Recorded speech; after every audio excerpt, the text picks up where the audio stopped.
उत्तर प्रदेश की वर्तमान समय की राजनीति समाज के लिए भविष्य का एक बड़ा खतरा बन सकती है। जिस स्तर की राजनीति आज के दौर में उत्तर प्रदेश में हो रही है, अत्यंत भयावह है। अपराधियों की पहचान जाति, धर्म या पार्टी विशेष के लोगों के नाम लेकर की जा रही है। ये काम कोई और करे तो अलग बात है। सूबे के मुख्यमंत्री योगी आदित्यनाथ जी एक और दरिंदों की बात करते हैं, जिसमें समाजवादी पार्टी के लोगों के नाम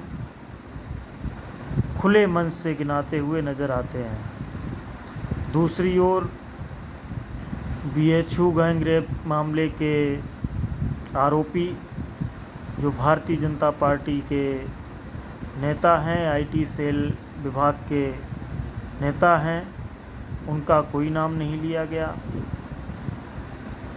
बीजेपी का पूर्व विधायक रहा कुलदीप सिंह सेंगर, उसका नाम नहीं लिया गया।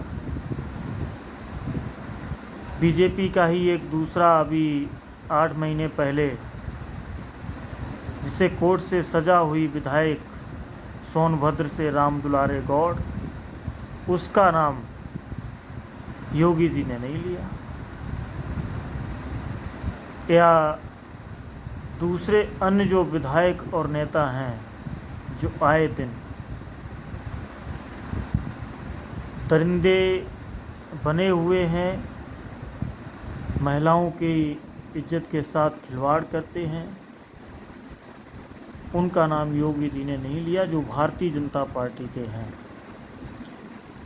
अयोध्या के 1-2 माह पहले की घटना का जिक्र योगी जी ने खुले मन से किया, लेकिन अभी जो हाल ही की घटना है, जानकारी के मुताबिक उसमें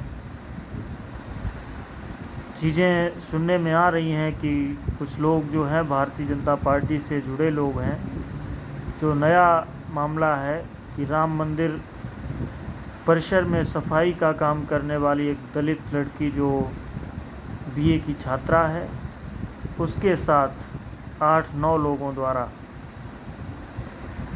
एक सामूहिक दुष्कर्म का जघन्य कृत्य किया गया है। उसका नाम योगी आदित्यनाथ जी ने नहीं लिया और बड़ी बेशर्मी के साथ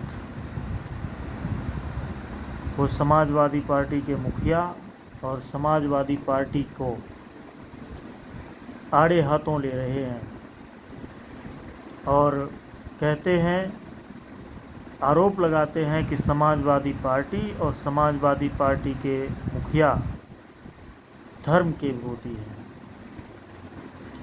ठीक है, मैं इस चीज़ को एग्री करता हूँ, मानता हूँ कि ठीक है, अगर समाजवादी पार्टी धर्म विरोधी है, आप तो धर्म के रक्षक हैं,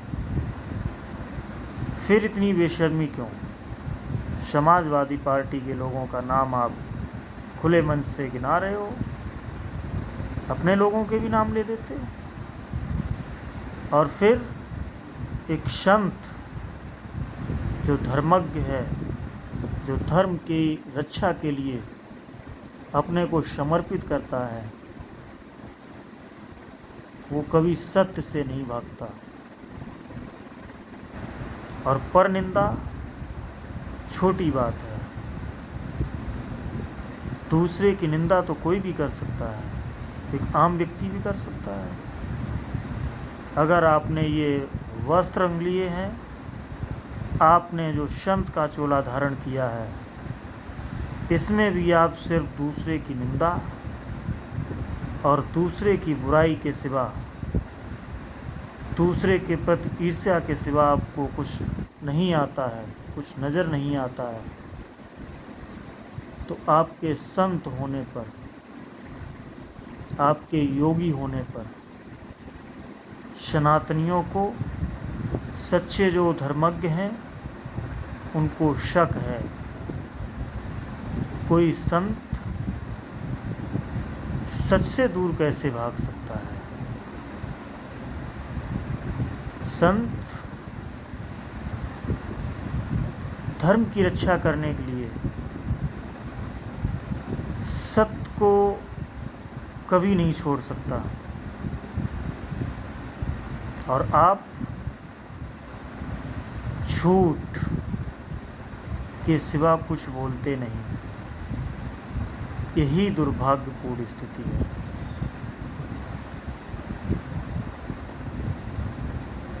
जब श्रवण कुमार, जो मात्र पितृभक्त श्रवण कुमार है, मैं उनकी बात करता हूँ कि उनकी जब शादी हुई तो उनकी पत्नी को बहुत सुशील गुणवान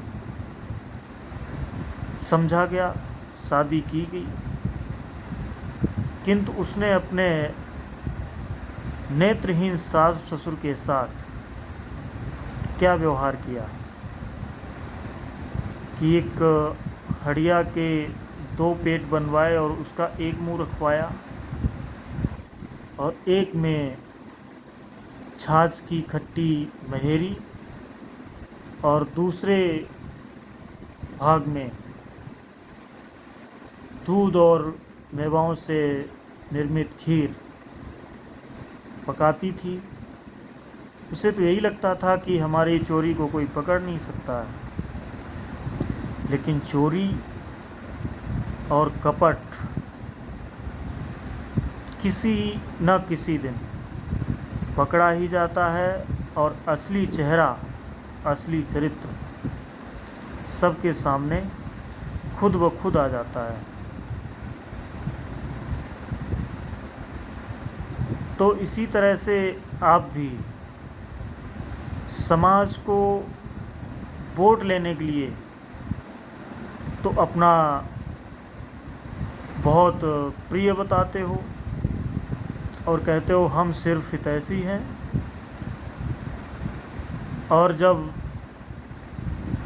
अपराधियों की बात आती है तो आप जाति धर्म पार्टी विशेष के लोगों का नाम लेकर उन्हें अपराधी साबित करने का प्रयास करते हो। ये चीज़ सनातन के अनुसार भी बिल्कुल उचित नहीं है, क्योंकि आप सनातन को कितना मानते हो ये भी बात सच्चे धर्मज्ञ तो अवश्य समझ पाएंगे कि जो व्यक्ति भगवान सत्यनारायण के कथा के बाद मिलने वाले प्रसाद को चूर्ण बोलता हो, सच्चा धर्मज्ञ और सच्चा सनातनी जो होगा उसकी आस्था को ठेस तो इस वक्तव्य से ज़रूर पहुंची होगी। और दूसरी चीज़, आपने जो वस्त्र धारण किए हैं, इन वस्त्रों को धारण ना करने वाला एक गृहस्थ संत, एक गृहस्थ व्यक्ति जो कि सत्य, निष्ठा, ईमानदारी और ये सारे अच्छे जितने भी आचरण हैं जो भगवान को प्रिय हैं, और उसका यद्यपि स्वच्छ हृदय और पवित्र मन है, तो वो ईश्वर के लिए आपसे अधिक प्रिय है और वह धर्म का रक्षक भी है। और जो धर्म का रक्षक है, स्वच्छ हृदय पवित्र मन का और छल कपट द्वेष ईर्ष्या नफरत बेईमानी से दूर व्यक्ति ईश्वर को प्रिय है, उसकी ईश्वर भक्ति सार्थक भी होती है। तो ऐसा मत कहिए कि आपने ये जो वस्त्र धारण किए हैं इसलिए आप सिर्फ योगी हैं या संत हैं। गृहस्थ व्यक्ति, एक सामान्य व्यक्ति भी जो धर्म की सच्ची बातें जानता है, वो आपसे अधिक श्रेष्ठ है।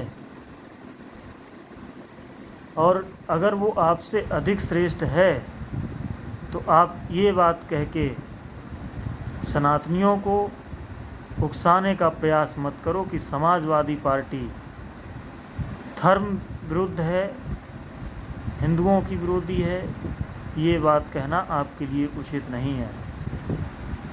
और आप जब झूठ भी बोलते हो, आप कपट भी रखते हो, आप दूसरों के प्रति हीन भावना रखते हो, ईर्ष्या रखते हो, नफरत रखते हो, आप ईश्वर को बिल्कुल भी प्रिय नहीं हो सकते।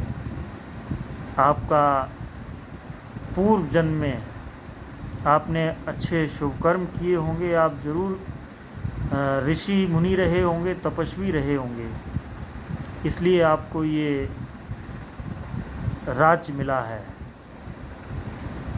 और हमारा धर्मशास्त्र भी कहता है, तप कर राज कर नर का।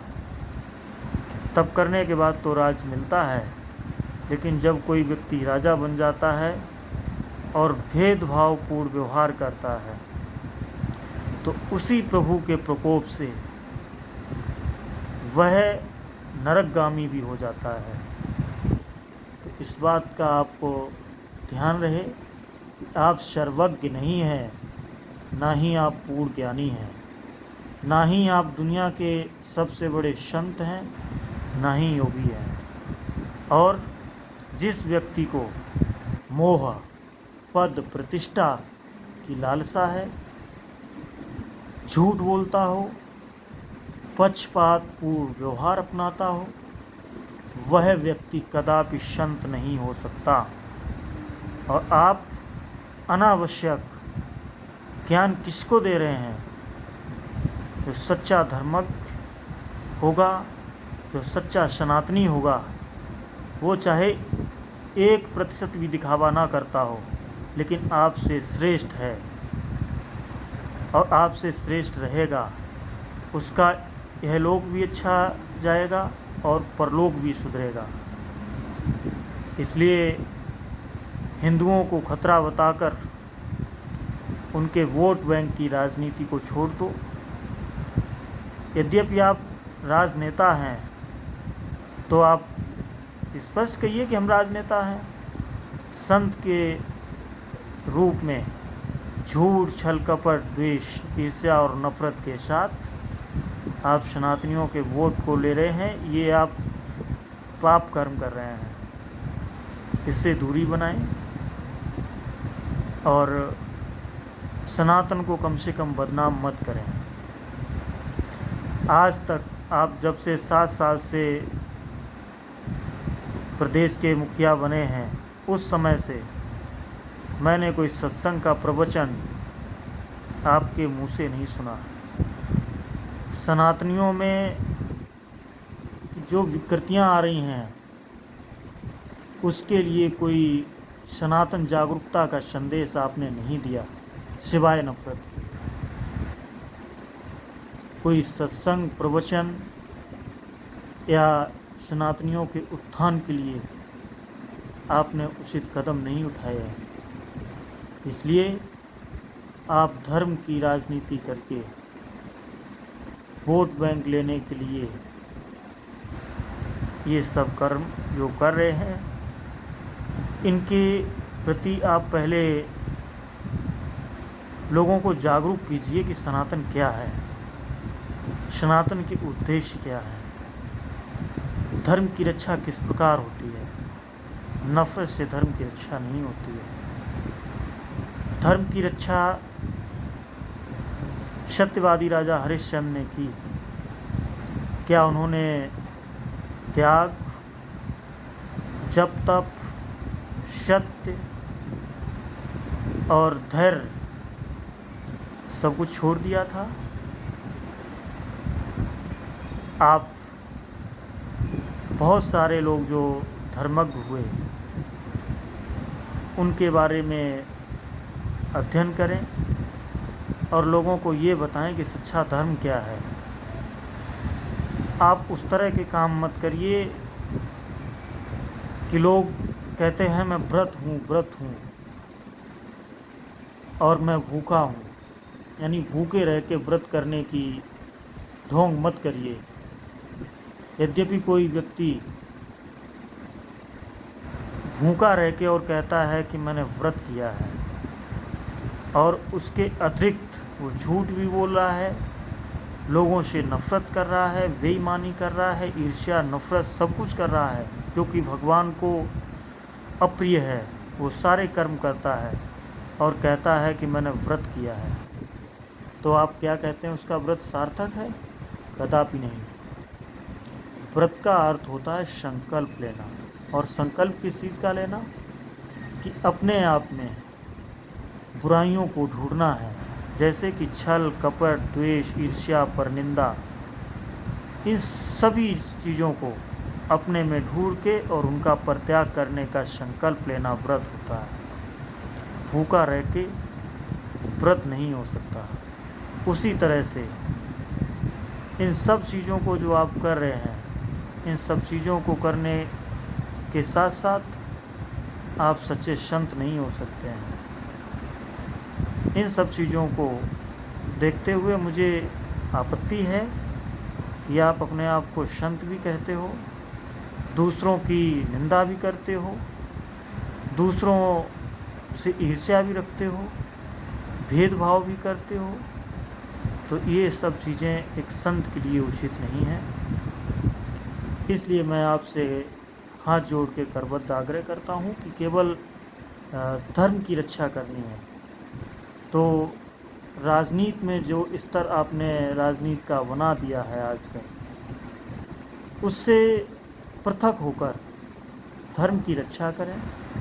सनातन जागरूकता हेतु आवश्यक कदम उठाएं और सनातन के उद्देश्यों को जन जन तक पहुंचाएं। ये हमारा आपसे विशेष आग्रह है। सभी को नमस्कार। अगर जानकारी अच्छी लगी हो तो वीडियो को लाइक, शेयर और सब्सक्राइब करें। धन्यवाद।